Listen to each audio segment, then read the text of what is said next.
Today's daf we're going to learn is Ketubot Daf Pei Bet. We ended in the middle of yesterday's daf. Hope everyone had a nice chag. Wishing everyone an easy fast. We'll get started with our daf. So if we saw in the Mishnah on Daf Pei Gimel that somebody writes that they don't want to have rights to their wife's property, to her, the proceeds, right? All the different things that the man has rights to. The question is, right, he could give up on those rights as long as he worded it in the way that included specifically those rights. There was a whole discussion of what he meant when he said this, etc. But the real issue at the end of the Mishnah is Rashbag comes and says, but wait a minute, we draw the line at the inheritance. Okay, Imeta Yirashena. Even if he says, I don't want to have even in your death, then we're going to say, if he dies, if she dies, he's still going to inherit. Okay, why? Because anyone who makes a condition against Torah law and the husband inherits the wife based on Torah law, according to Rashbag, therefore, the stipulation is not valid because he has rights by Torah law. He can't make a t'nai against that. Okay, so just in case I said the wrong daf, today's daf is Ketubot Pei Daled. See, there's a discussion of what I said. Today's daf is Pei Daled. Okay, we were going back to Pei Gimel. I said Pei Bet, sorry, I don't know how that happened. Okay, now moving on. So at the end of Pei Gimel Amud Bet at the bottom, it says, Amar Rav, halacha ki Rabban Shimon ben Gamliel velo mitame. The halacha is like Rabban Shimon ben Gamliel, according to Rav, meaning the question is what exactly does he mean? But right now we assume what he means is meta yirashena, even if he stipulates that he's not going to inherit from the wife, he still inherits the property when she dies. But lo mita'ameh, this is what causes a lot of confusion. We're going to have 4 different interpretations of this line, but not for the reason that Rashbag said. So now we have to figure out, what does it mean he holds like Rashbag? In what way does he hold like Rashbag? And in what way is it not mita'ameh? Okay, so in order to help you out with this, I made a chart with all the different possibilities. I'm going to pull up the chart now. Okay, here we go. So we're going to have 4 options. Okay, and we're going to go through them. I know it's in Hebrew, but you'll follow along with me if your Hebrew's not so good. Still, the chart can help visualize things. So now, my halacha Rabban Shimon ben Gamliel velo mitame. So what does this mean? Ilema, I'm going back to what we saw at the end of yesterday's daf. We'll repeat it just to kind of get into things. If you want to say halacha Rashbag de Amar imeta yirashena, okay, that's in the 4th section here. He agrees with Rashbag that meta yirashena. We're going to see that according to 3 options, that's the option here, that he agrees that if a husband dies, which we would have assumed that's what he agrees, because that's the halacha, right? So if we're going to say he agrees with him about the halacha, most likely that's what we mean. The husband dies, he's going to inherit her no matter what, even though he said, I'm not planning to. Why? V'lav mita'ameh, well, what would be not the same reason? Te'ilu Rashbag savar matneh ma shekatuv b'Torah tzno batel. What was Rashbag's reason? Because if you make a stipulation against what it says in the Torah, it's not a valid stipulation because you can't go against what the Torah says. V'Rav savar tzno kayam. Rav disagrees with that. Rav thinks, okay, so first part on the chart, matneh ma shekatuv b'Torah, if you make a stipulation against something it says in the Torah, according to Rav, your t'nai is kayam. Okay, we're in the first one. Rav says, no, it actually works. Okay, so here it doesn't work. So why not? Because kasavar yerushata ba'al de Rabbanan. Because he says this isn't Torah law. This is rabbinic law, that a husband inherits his wife is only by rabbinic law. And therefore, yoter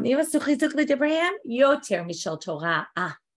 When it comes to matneh ma shekatuv b'Torah, you make a stipulation against something the Torah says, you can do that. That's fine. Remember, we learned also when it comes to money things, it's much easier to say yes. Maybe halachic things, not right? But it comes to money, you can say, I don't really care about the money. I'm okay. But if the rabbi said, this is the way it's supposed to be, you can't. Why? And here we're going to see, according to each option, this is going to be a little bit different. But some people hold, and then we're going to claim this must be what Rav holds. The rabbis made their laws stronger than Torah law. Why? Because they were worried people will disregard what the rabbis say. So therefore, the halacha is actually stricter when it comes to rabbinic law. So since the inheritance of the husband of the wife's property is by rabbinic law, that's why Rav says. So that fits in perfectly with the wording. He agrees with Rav. He agrees with Rashbag according to the halacha. The husband is still going to inherit. but he disagrees with the reason because he says it's all rabbinic, and the rabbis, right, invalid. If you want to go against something it says in the Torah, that actually would work. What's the problem with this? Starting at the top of our daf, Sava Rav Tna'o Kayam. Wait a minute. Rav doesn't hold that if you go against something it says in the Torah, your stipulation will be valid. He does not. The Ha'itmar, how do we know this? Because it was said explicitly, Rav disagrees with this. Well, we just said Rav must hold on Torah law that you can go against anything it says in the Torah. You can't. Why? It says, I sell you something. Okay, there's laws in the Torah. I can't overcharge you more than a sixth. If I overcharge you more than a sixth, basically we can go to court. You can say the transaction is canceled. But let's say, you know I'm charging you, or I sell you something and I say, listen, if I'm overcharging you, if you want to buy this, know that I might be overcharging you and you're not going to take me to court on it. So if he says, right, I'm selling this to you under the stipulation that you promised me, you will not take me to court and claim that I overcharged you, and you accept that upon yourself. Rav Amal, yesh lo alav ona'ah. Rav says you can go to court the next day and say she overcharged me, okay? And it's canceled because I can't go against Torah law. Basically, by me making you promise that you won't claim ona'ah, that goes against Torah law. The law is I can't overcharge you. Shmuel Amar, and Shmuel's not relevant for our purposes, he happens to disagree and say, Ein lo alav ona'ah. Actually, if you agreed to it, you agreed to it. But what do you see here?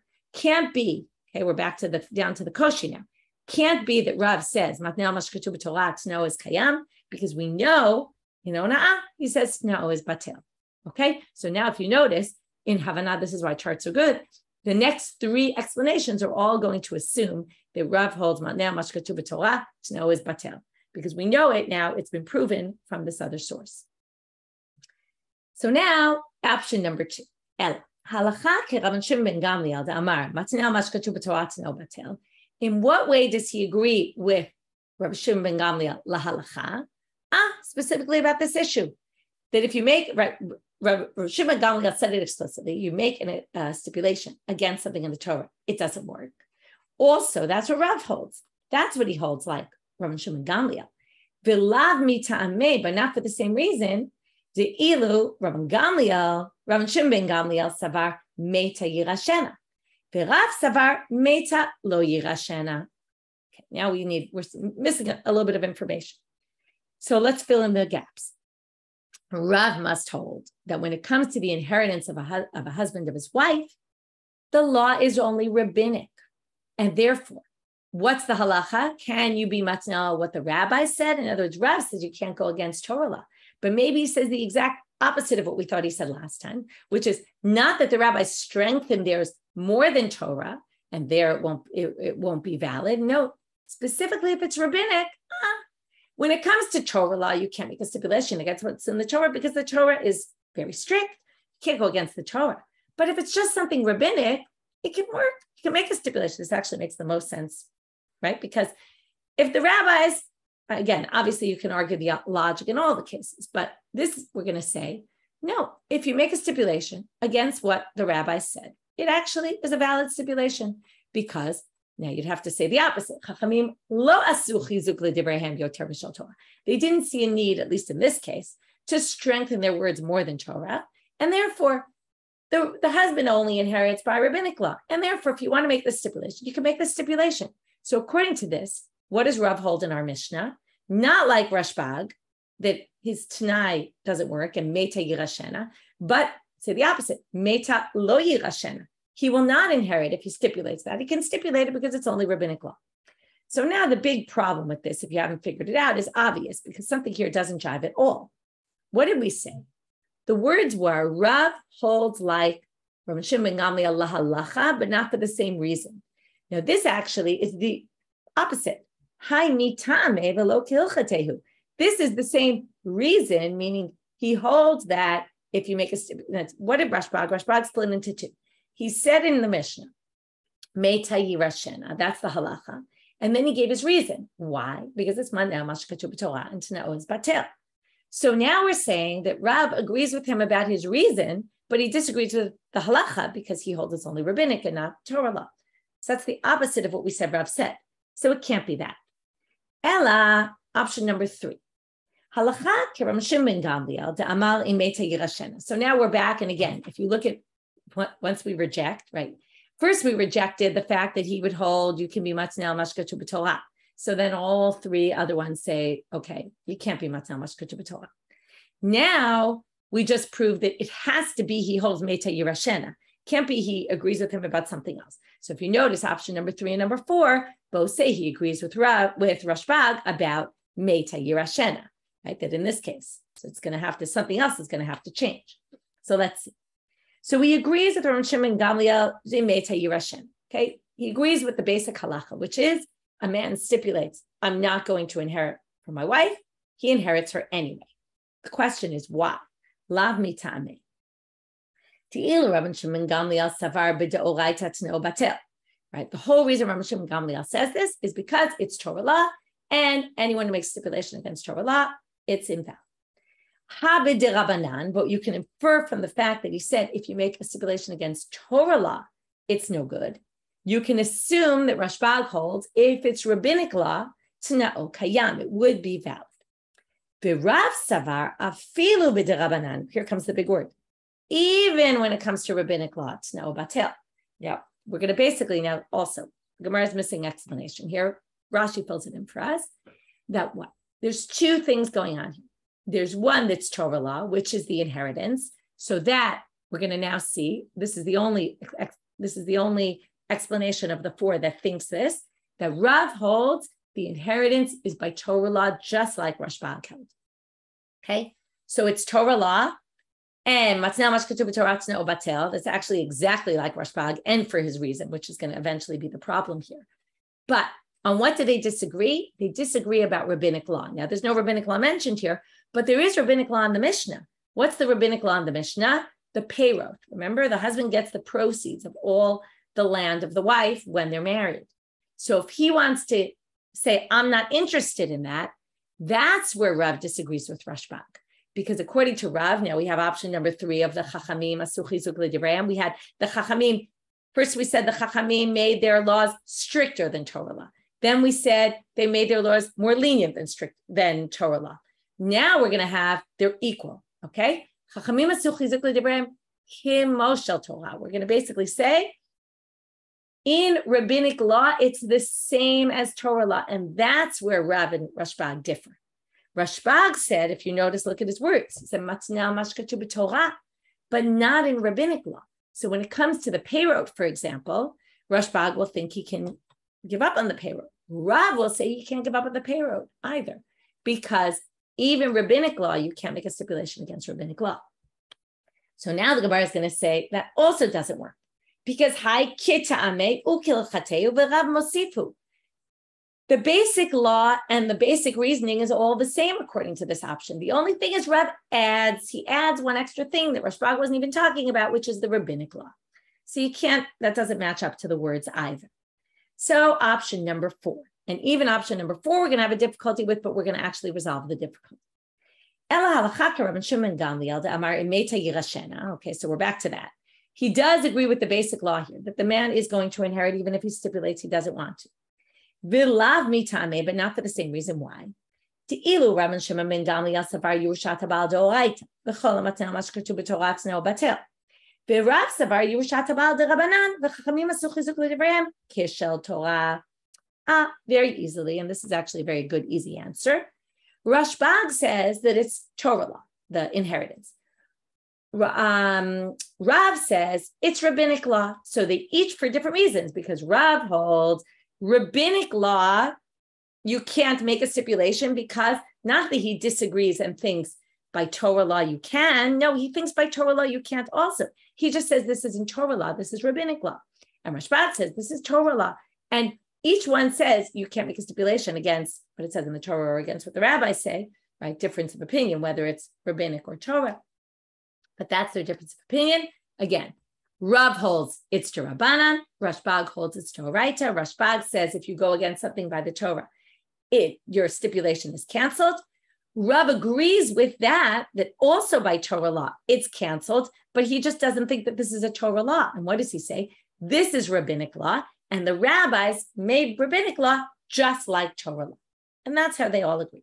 So that works actually really fine. It fits in the words, ke hilchate velo ketame, like the halacha, but not for the same reason, because one says it's rabbinic, one says it's Torah.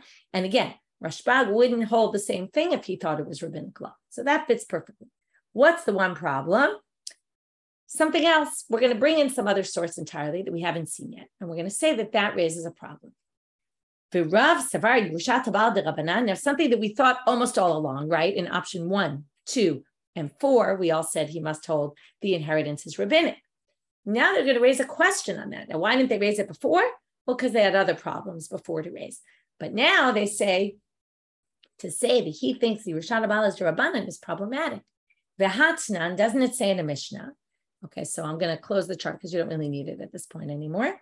So now we have a Mishnah. The Mishnah is Rabbi Yochanan ben Broka. Rabbi Yochanan ben Broka omer, hayoresh et ishto, someone inherits his wife, yachzir libnei mishpacha, he has to return it, the land, to the family.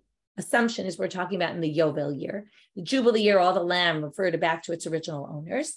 He has to return it to the family, v'yinakel lahem min adamim, which means what it seems to imply is he sells it back to them, they pay him money, and but something is deducted from that. We don't really understand what this means yet. The Havinaman, they asked, Maika Savar, what on earth does Rabbi Yochanan ben Broka hold?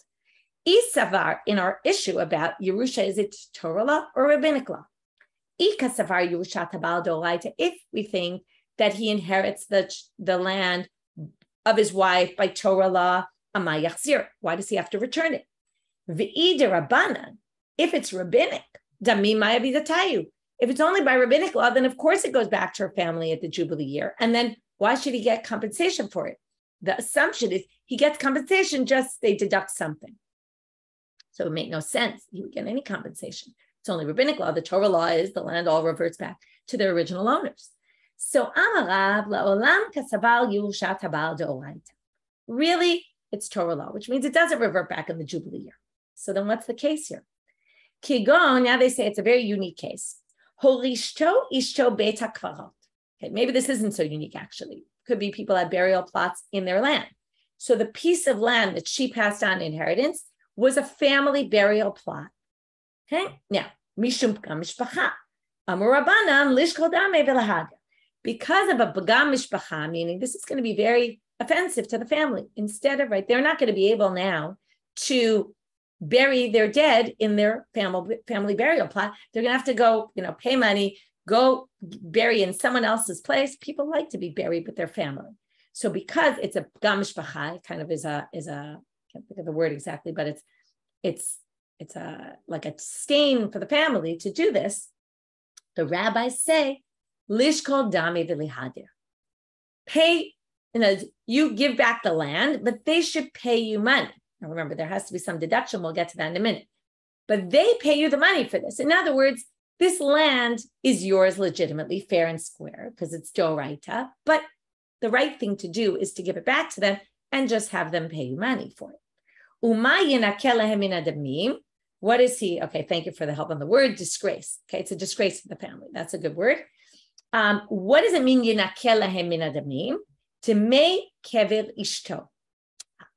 The only thing he doesn't, he basically can deduct, what's he responsible for? He's responsible to bury his wife. So if it's a family burial plot, and let's say there's 10 plots, so a tenth of it, he doesn't get paid for because that was his responsibility to pay for her burial. Kidditanya. Now we're going to prove, okay, this is the only thing we're proving here, not that Yerushat Abal is doraita, that we just explained, okay? The one thing we're going to prove is that there's, in the laws of that, it makes sense that we explain this Mishnah having to do with burial plots because there's this law about having to return land that's a burial plot of someone else. As it says in a Braita, if you sell your land and in it is a burial plot or a path to the family burial plot or the place where they would mourn people on the way, they would eulogize people. They would stop in a number of spots. That's called the ma'amad and eulogize them. And the makom espedo, where they would do the main eulogy, right? It sounds like on the way they would do these small eulogies, and then there was the main eulogy spot. You see here that the family can come and make and insist that they bury the people there because of this disgrace to the family. Okay, so what do you see here? The main point is Rav, in explaining Rabbi Yochanan ben Broka, because we got really off topic here, said the reason for Rabbi Yochanan ben Broka is because Yerushat Habal is Doraita. And that's the way to explain his opinion in the Mishnah, was to say that the man inherits by Torah law, his wife. So that seems to say that Rav holds that it's by Torah law, but not really. And that's why the Gemara is, and then that would reject option number 4, which seemed to work so nicely, it would be a shame. To which the Gemara says, oh, don't worry. Rav l'tamei to Rabbi Yochanan ben Broka kamar, but lo sfirale. He was only trying to explain Rabbi Yochanan ben Broka's position. So he was saying Rabbi Yochanan ben Broka holds that it's Doraita, it's by Torah law, and that's why he says it. But it's not that Rav was giving his own position. His own position could be different. It's a good answer. New Mishnah.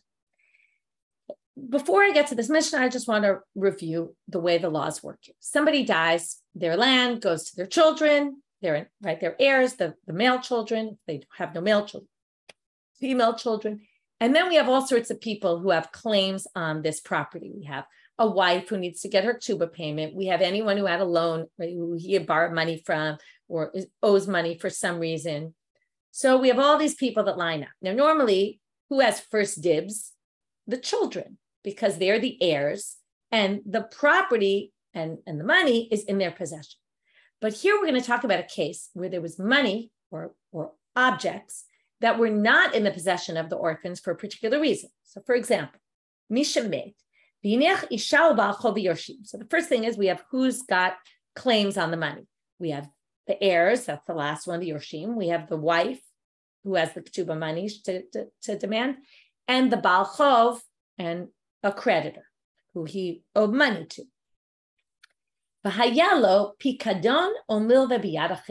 Now this father, besides whatever money he had, okay, maybe he didn't have other money, but he had someone who owed him money. Okay, in other words, we have people who are collecting money from him, but we also had someone who owed him money. He lent money to someone and they hadn't paid him back yet. Or he gave objects of his, let's say silver goblets, I don't know, to somebody to watch, and he hadn't returned them yet. So he was watching his items, and basically they're in the house of the shomer, the person watching them. So these are not in the possession of the orphans yet. This is what makes this interesting. They're somewhere else. So nobody really has a claim on them yet because they're outside of the territory of the orphans. So now Rabbi Tarfon Omer, Yinatznu lakoshel shabahen. Very interesting answer. Rabbi Tarfon, first of all, was very wealthy. He says we give it to the weaker of the people. Now we assume right now he means weaker, probably like the most poor. The one who needs it the most gets first rights to the whatever it is, the money, right? So when this guy's going to return the money, they can come before it gets to the heirs and say, it's mine, I get this. Okay, the weaker one. Rabbi Akiva Omer, great line for Aseret Yemei Tshuva for the, post Rosh Hashanah before Yom Kippur, Ein melachamim badin. There's no sympathy in judgment. It's not a matter of who's poor, who's rich. Ela yinatnu liyorshim shekulam tzrichim shvua ve'ena yorshim tzrichim shvua. Who has more rights to this? Whoever can demand this more easily. Now, if the heir comes with a claim on land that's in someone else's property, so that's my father's, he doesn't need to swear, right? Like if someone owed the father money, he doesn't need to swear. But anyone who wants to take something out of the hands of the heirs must swear. We've learned that already, right? In order, let's say the father really paid them back already and the heirs don't know, or because they're young and they don't know any better and we can't take advantage of them. So for whatever reason we look at it, we saw different opinions about this. Since they have a better claim to the land because they don't need to swear, and everybody else, the woman, the creditor, all need to swear. So the orphans clearly get it. Okay, this line, I want to just go back to Ein Rachamim B'Din. Obviously, we do believe there's Rachmanut in Din, but that's Din between us and God. This is in a court of law, and we're talking about financial things. We don't have Rachmanut according to Rabbi Akiva. Second case. Let's say we have fruit that's not attached to the ground, and presumably, we'll see this later, not in the possession of the father. Okay, it's not like in his house. Okay, but there's a big pile of fruit, let's say in the middle of the street, that belongs to the father. The father dies. So again, it's a very similar thing. So the Mishnah here says, whoever grabs it first gets it, meaning not any random person on the street, But if the woman who's owed her ketubah money or the creditor is owed money, if they grab it, it's theirs. Zachta isha yoter miktubata. The only debate in the Mishnah, and this is going to be strange because you would have thought Rabbi Akiva would say the same thing. So wait till we get to the Gemara, and the Gemara will explain that he holds the same thing he holds in the beginning. It just doesn't seem that way from a simple reading. Anyway, we'll get back to that. Sounds like whoever grabs it, it's theirs. In general, there's this concept in halacha that once you take something for yourself, you're what's called muchzak. It's in your property. You have rights to it at this point. But obviously not if you take something that's not yours. That's always the tricky part. So is this up for grabs or not? According to the Mishnah, it's up for grabs because it's in the middle of the street. And we'll see exactly where it is. Okay, we'll get to that later. So let's say, though, here the Mishnah gets into a debate between Rabbi Akiva and Rabbi Tarfon. Again, what if Zachta Isha Yoter Miktubata? What if she took more? Let's say it was a pile worth 250 zuz, and she was only supposed to get 200 zuz. So or the creditor took more than he was owed. Hamotal Rabbi Tarfon Omer Yinatnu Lakol Shel Shaben. Anything extra, again, Rabbi Tarfon says whatever she took more, or whatever this creditor took more than she should have taken or he should have taken, goes to the weaker among them. Rabbi Akiva Omer, in other words, we're assuming there might be more than three. There might be more creditors. There might be a lot of other people who are owed money by this guy. Rabbi Akiva Omer, Ein merachamim b'din, same line. There's no sympathy and judgment. So the first, I'm going to have a whole bunch of questions on this mission. Question number one. Why did it have to bring two cases here? In the first case is really one and the same, whether it was money or whether it was an object that they were watching. Tzricha, no, you need it. Why? And this is something we always talk about when we talk about loans, which is tzricha. When I get money, I borrow money from you, you give me cash. What are we assuming? Am I going to return to you the exact bills that you gave me? No. We assume I'm going to spend that money and then get money some other way and give you back other money. So a loan is always considered that it doesn't, I'll put it like this, doesn't have your name written on those bills, okay? It's not like it's yours. So therefore, there's less rights of the heirs to that money because the money anyway was going to be spent and I was going to give you different money. So it's not like those heirs have their name written all over the money. So therefore, you might have said, that's what Rabbi Tarfon says, whoever grabs it, it's theirs. Aval pikadon, diika be'ene. But if it's my candelabra, and then I die and my inheritors are fighting over it, that would more likely go to them because it has my name written all over it and they're basically coming in place of me, as opposed to someone else who's owed money. That's different. Ema modele Rabbi Akiva, maybe Rabbi Tarfon would agree with Rabbi Akiva in that case. V'itanaha, and let's say you just had that case of the pikadon. Again, it's the same logic, just the reverse. You would say bahakama Rabbi Akiva. That's what Rabbi Akiva says the heirs can have first rights to it. But aval bahach, but maybe when it came to the money, maybe emamodule Rabbi Akiva. Maybe they would emamodule Rabbi Tarfon. Maybe Rabbi Akiva would agree with Rabbi Tarfon, and therefore it's true. That's why you need it both cases. Next thing, ma'ala koshel. What does it mean? The weaker. So now we're going to learn two different opinions, not what we said before. Rabbi Yossi, Rabbi Chanina, Omer lekoshel shebere'aya. The one who has the least good claim on the money. It's actually fascinating. The reverse what you would have, right? The person who's the least, it fits in with weak. He's got the weakest claim. What does it mean, the weakest claim? So Rashi says what he means is, if the date on your start is the later date, that makes you have the weaker claim. Because a Baal Chov, creditor, and the woman, their loan, their obligation, they can collect their money from the land that the husband sold. Now, but only the land the husband sold from the date on their document. Therefore, comes Rabbi Tarfon and he says, let's give it to the one who has the weaker claim, because the one who has the stronger claim can always find land that the husband sold to somebody else. So they'll have an easier way to get their money because they can go back all the way back to the date that they sold it. Whereas the one who has the later date is going to have a much more limited pool of what they can buy, what they can demand back, and therefore we're going to give them the rights. Rabbi Yochanan Amar l'ktubat isha mishum china. Okay, so now he says it's for the ketubah of the woman. Why? She's always got the weaker claim. Why? Not because she really has the weaker claim, but she's the weaker of them, meaning we'd rather help her. Why do we want to help her? Okay, so first of all, Rashi says, why is she weaker? Rashi says, okay, this is women, I would say it in my words, women are less aggressive, was what he says, right? One could argue with that, but he claims women are less aggressive. Certainly you can imagine in those times.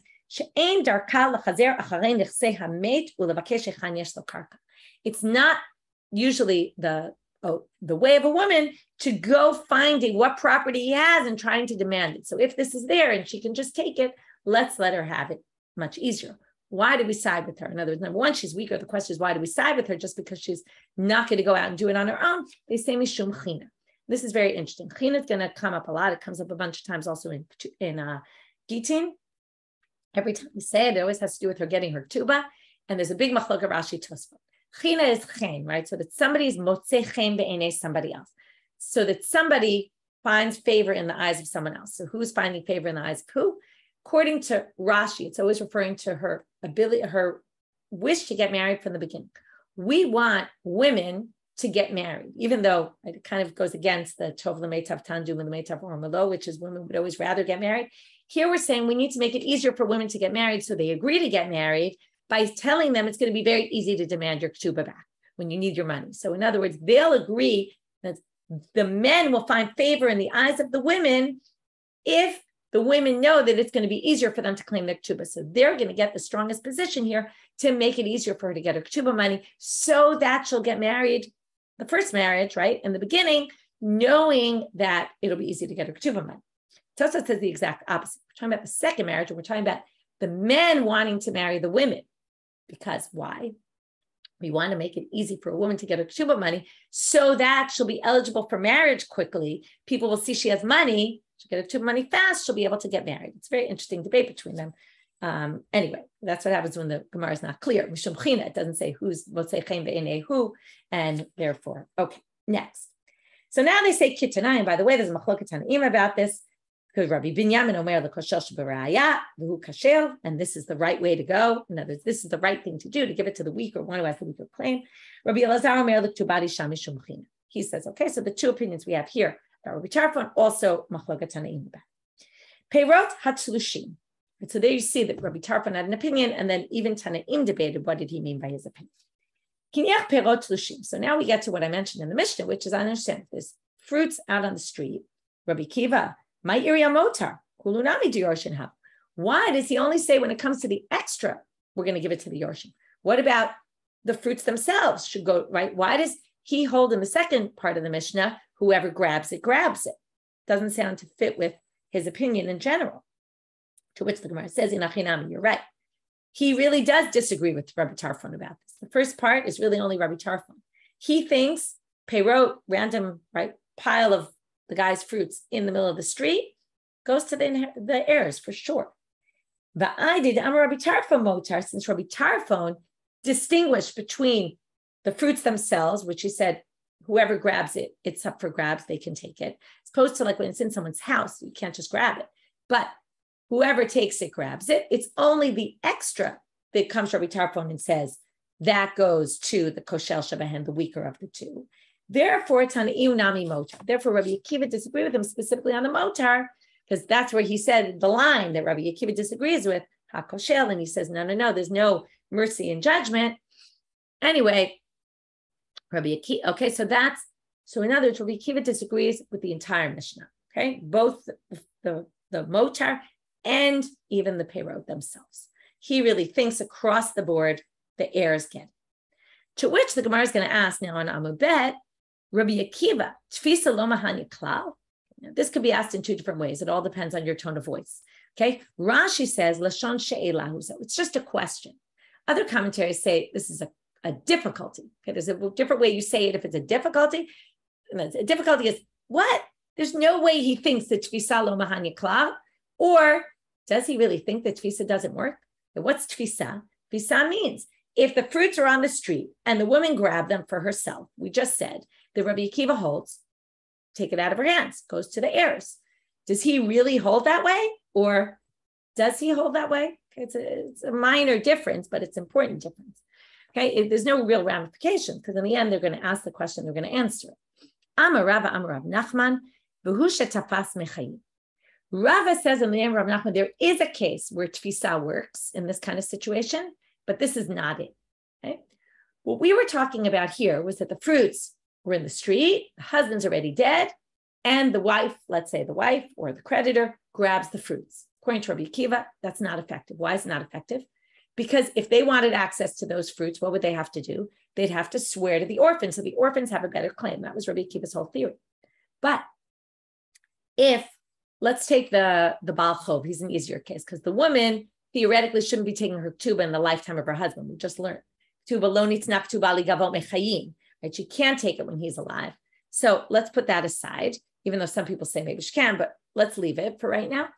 If the creditor came along and seized these fruits while the husband was still alive, since there's no issue of a shvua there, he wouldn't have to swear to the father, the man, about collecting this money, because it was clear the father owed the man the money.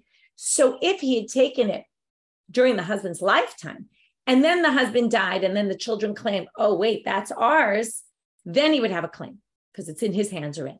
So in that case, Rabbi Akiva thinks the tfisa works. Okay. Now they have another question. Rabbi Tarfon. So basically what we've shown is there's one exception to the rule where Rabbi Akiva will agree if it was collected, if the person grabbed the item, he was owed money by the man, he grabbed something, right? These peyrot that were on the ground, right, detached from the ground, but just sitting there. He grabbed them in place of his loan. He has rights to them because they're already in his possession. Only if the husband and the man was still alive. The man was dead, it doesn't work because the heirs have rights over him because he would have to swear to them to get the money. The Rabbi Tarfon, who says that whoever grabbed it, really, it's theirs. Where are we talking about these were lying? They obviously weren't in the land of the father where the inheritors took over, right? Obviously, then they're muhsakim. They don't have to actually physically pick up every item, right? It's in their property.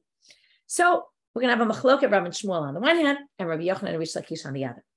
Rav Shmuel Damri Travayu v'ushat tzvulin umunachim berishut harabim. They're in a pile, like I said before, in the middle of the street.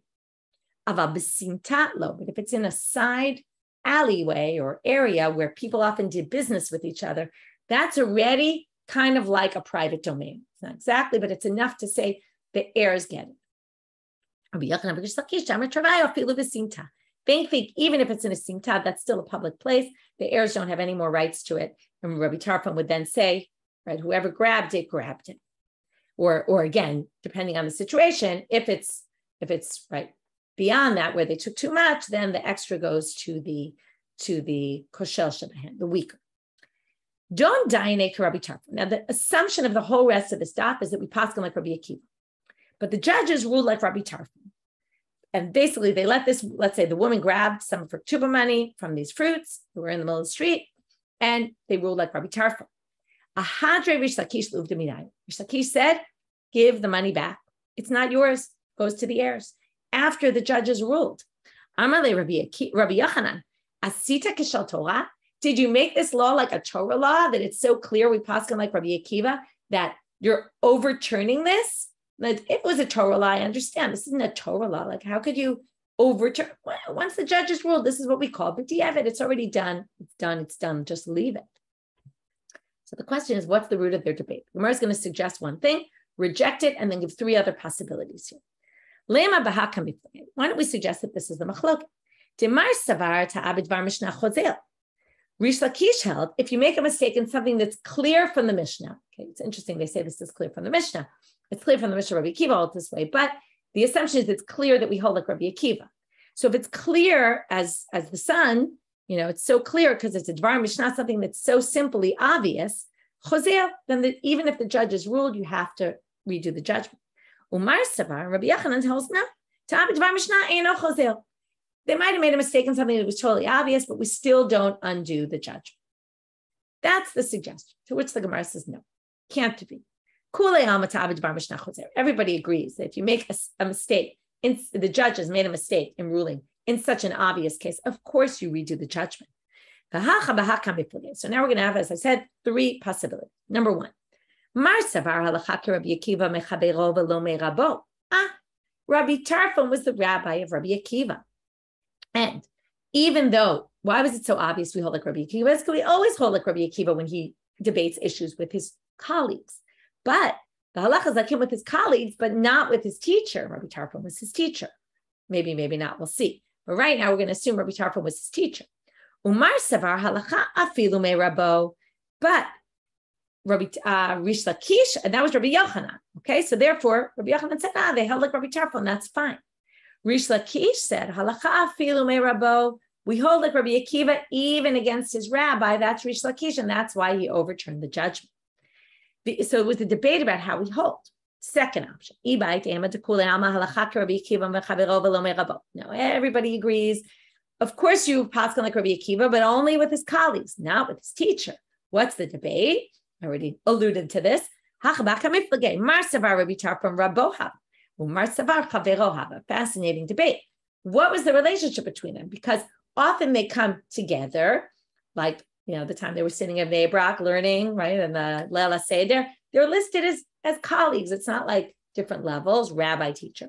But sometimes it seems like Rabbi Akiva is learning something from Rabbi Tarfon. So it's not clear what exactly the nature of their relationship was. Sometimes, right, you have a student who becomes on your level at a certain point.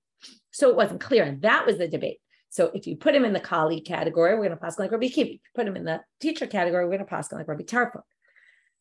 And third option.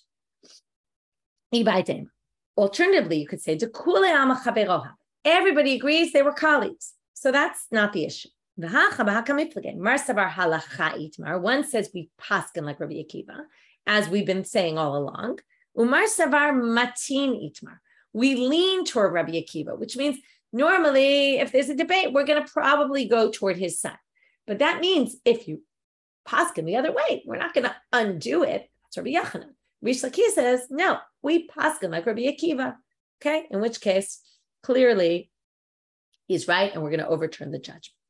And now we're going to have more cases. Krive to Rabbi Yochanan. We're going to have a very similar case, a different case, but a very similar structure to the case than something we saw back a bunch of dapim, which is the relatives of Rabbi Yochanan. You might remember they came and they complained that the woman that the wife was eating too much food, and they were worried what was going to be, and he gave them some advice. Okay, so Krivi to Rabbi Yochanan tfos para diatme misinta. Again, all his relatives seemed to go to him for advice. What do we do? They said, listen, we already took a para from this orphan because the father owed us money, and it was in a simta, which according to Rabbi Yochanan, according to Rabbi Tarfon would be fine, right? And even Rish Lakish. Atu l'kamei to Rabbi Yochanan, but again, only if you hold by Rabbi Tarfon, it would be valid. Hold like Rabbi Akiva, it's not valid. They came before Rabbi Yochanan, Amarlu, Shapir Tvastua. Yeah, you actually have rights to this, but what's the problem? He can't judge them because he's their relative. So they go to court now, knowing that what Rabbi Yochanan said, that they have rights. After the Kamei to Rabbi Shimon ben Lakish, they go before Rish Lakish. Amarlahu, Zia Lahadur. He said, give it back, based on Rabbi Akiva, right? After the Kamei to Rabbi Yochanan, Amarlahu, Ma'aseh shekenegdi chaluk. They go back to Rabbi Yochanan and said, I understand, you told us we have rights. He said, what can I do? My counterpart disagrees with me, and you went to his court. Nothing I could do about it. It's the exact same thing that came up in another case with him. I seem to remember we had two cases with relatives of Rabbi Yochanan coming to him for advice. One of them definitely had this exact structure of he suggested to them something, and then it didn't work at all. And then he said, well, what am I going to do? And it was Rish Lakish also, Rish Lakish ruled against. Next case, Haluba Kara Diyatme. There was a person who was watching the animals. The Tafse Torah Mine. Okay, he was in charge of the animals, the shepherd of but not his sheep, but his oxen. And they grabbed an oxen from there, okay, a Baal Chov. So Baal Chov Amal Mechayim Tafisnale. Now he has one of their oxen. He says, I took it, now going back to this machlok we saw before, this issue, I took it when the father was still alive. Remember Rabbi Akiva even said, if he grabbed it when the father was still alive, it's his. Ubakara Amar, but the guy who was watching the animal said, you took it after the death. So Atu the Kamedu of Nachman, they came before of Nachman, the Itlach Sade de Tafse. He said, do you have witnesses? Do you have the people who were watching the animals? He said to them, do you have witnesses that can prove that he took it after the death? Amar lehu lav. He said, no. They said to him, no, we don't. Amar le said to him, Migo diachol amemar lakuachu biyadi yachol nami lememar mechayim tafisnale. This is what we call a migo. Since theoretically the person who took the ox, who was owed money, the creditor, could say, I purchased, because it's in his hands right now. He could say, I purchased it, in which case we believe him, right? So therefore, since he made a lesser claim saying, I grabbed it, but I grabbed it when the man was still alive, we can assume that he's believed. And that's all because he's muchzak. It's in his property now. To which the Gemara asks, wait a minute. Doesn't Rish Lakish say hagodrot ein lahem chazaka? Animals, there is no chazaka. Like imagine sheep, right? They sneak away from you. They go everywhere. There's no such thing as chazaka because they could have wandered over to you and now it's yours. There's no such thing as chazaka in this case. To which they answer, no, that's sheep and small animals. But shane Torah de mesira la ro'eh. But a big animal, the ro'eh is always watching them. The herdsman is always in charge of them. And therefore, he's basically, we can assume if it's not in his hands and it's in the hands of Baal Chov, he must have actually grabbed it. And therefore, we're going to believe him.